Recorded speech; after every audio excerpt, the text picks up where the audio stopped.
Hello and welcome. This is Alchemist X, and this is not a weekly update. This is just a summoning video for Masakado, but there were some things that I wanted to talk about. First of all, the maintenance, which is now over. Game is up. This footage is old, but the game is currently playable. I wanted to talk about the collab units a bit more, including the newest one, Dark Olivier, to a certain extent. So I'm going to try to talk about a few things in this video that I'd normally talk about in the weekly update, as far as like how potentially worth it is the new unit. But first, let's talk about the maintenance. So really long emergency maintenance, like 36 plus hours, knocked out all of Thursday and most of Friday, which is the time of this recording.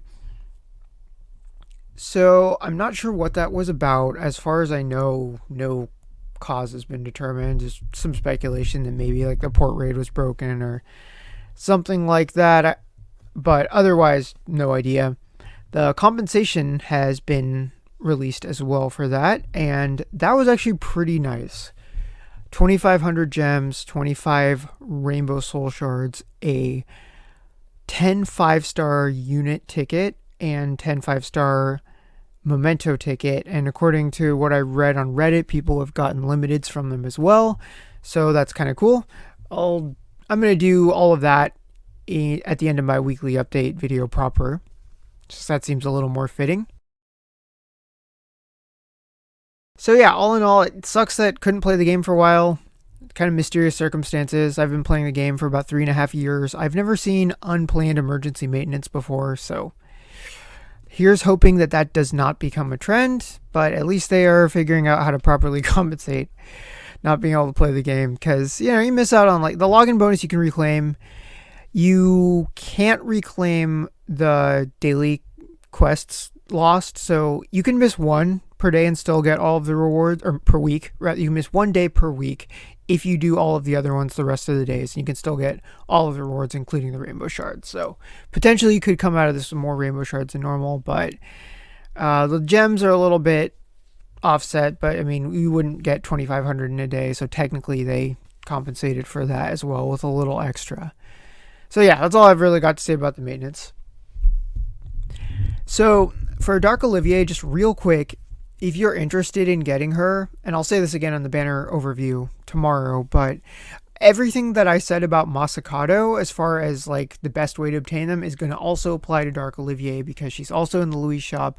There is an identical type of banner that Masakado had, the 9-step.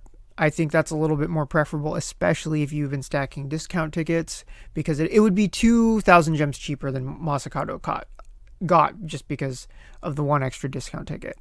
And then speaking of discount tickets, it's going to be the last week to use them, so definitely if you've been hoarding them, now is the time.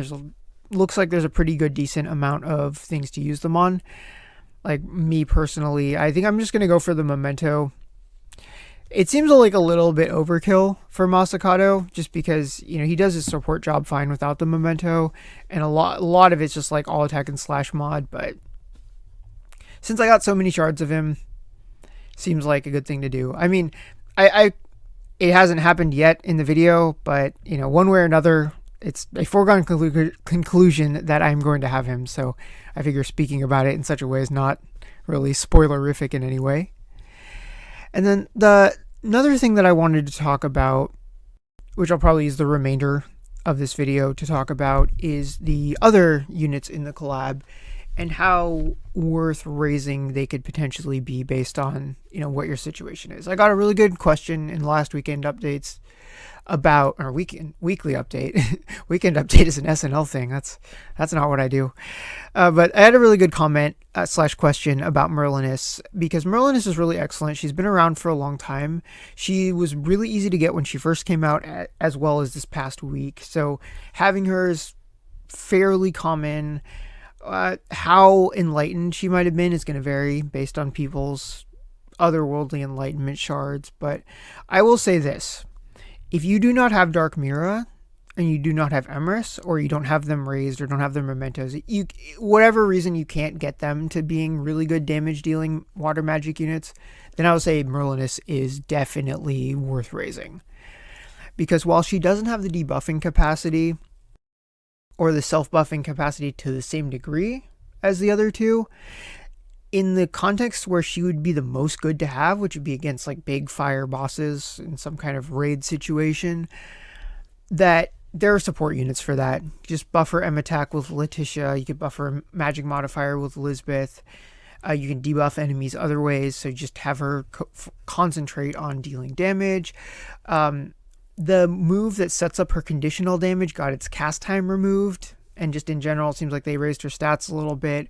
Her Gate 5 is pretty good. It goes from like a 75 CT reduction to 100% CT reduction, so in cases where that's applicable, that's quite a bit better. Her Gate 2 is excellent. So if you can spare the otherworldly enlightenment shards, she is great, and her memento is free. So there's just very, very good unit to have overall. And even if you've got all the other water damage dealers, if you can spare the resources and you like to do port raids, then it might be good just to have someone else that can take up that damage dealing slot. So definitely Merlinus, of the, not counting the two newer units, of the older collab units, I think she is the best to have, just for the most people. For Arthur and Selena, I was taking a look at their kits, and they're not terrible. Like, Arthur is a fire slash unit with a charge up. And if you don't have if you somehow don't have a fire slash unit, maybe you're relatively new, but you can still afford to do the banner for them, or, you know, maybe you got him unintentionally from summoning on other things, and you don't have a fire slasher that can charge up, then yeah, he might be worth raising. He might be able to carry you through a bunch of stuff, like the Sacred Stone Memories levels that don't have a force setup, just the miscellaneous events, story mode, that kind of thing. It's not that I think that his kit is bad. It's just that, oh, here's Masakado on step 7, so could have been worse. It's not that I think his kit is bad. It's just like Lisa Knott, Asuka, even Vettel to a certain degree. There's so many fire slash units that, and Solva, who I just recently raised for no other reason than I wanted to, just tons of competition.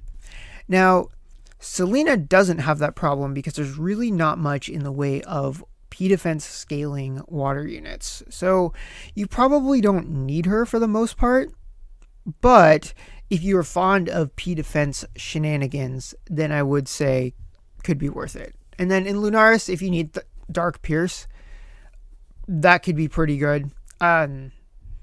Otherwise, I don't have as much to say there. And as always, if you love these characters, go for them. I just think that's a really important motivation to have. I've been having fun with my not needed at all Solva. So yeah, that's all I really got to say. So I will see you very, very soon in the weekly update. And if you are going for Dark Olivier, good luck.